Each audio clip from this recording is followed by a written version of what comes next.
अस्सलामु अलैकुम रहमतुल्लाहि व बरकातुहू। एक बहुत ज्यादा इबरतनाक वाक़या बशर बिन मंसूर रहमतुल्लाह ने फरमाते हैं कि ताउन के जमाने में एक शख्स था, बहुत ज्यादा जनाजों की नमाज शिरकत किया करता था और उसके बाद कब्रिस्तान के गेट पर खड़ा होकर इस दुआ को पढ़ता और इस दुआ को पढ़ने के बाद अपने घर वापस चला जाता।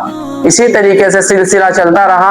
एक दिन ऐसा आया कि वो इसे पढ़ना भूल गया, इससे नागा हो गया और बिना पढ़े वापस अपने घर चला गया। तो रात को ख्वाब में देखा कि उसके पास एक बड़ा मजमा आया। उसने पूछा, आप कौन लोग हैं, किस लिए आए हो? तो उन्होंने फरमाया, हम कब्रिस्तान में रहने वाले हैं, तुमने हमें इस बात का आदी बना दिया कि तुम्हारी तरफ से हमें रोजाना शाम को हदिये पहुंचा करते हैं। वो कहता है, कैसे हदिये? कि जो दुआ तुम रोजाना पढ़ते हो वो दुआ अल्लाह जल्ल शानो तोहफे की शक्ल में, हदिये की शक्ल में हमारे पास पेश करते हैं। इस बात को सुनने के बाद उस शख्स ने कभी भी इस दुआ को नागा ना किया और कभी भी इस दुआ को पढ़ना ना छोड़ा।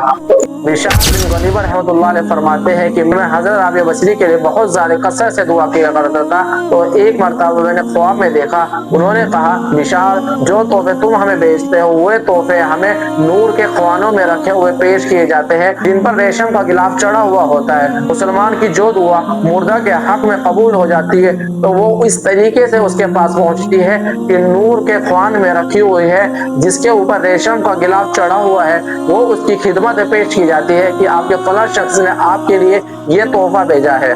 कम से कम 3 मरतबा सूरह इखलास पढ़कर तो हमें उन्हें भेज देनी ही चाहिए। तकलीफ में मुब्तला है तो इसके भेजने की बरकत से उनकी तकलीफ थोड़ी कम हो जाए, या वे तकलीफ से निजात पा चुके हैं तो उनके दर्जात बढ़ जाए।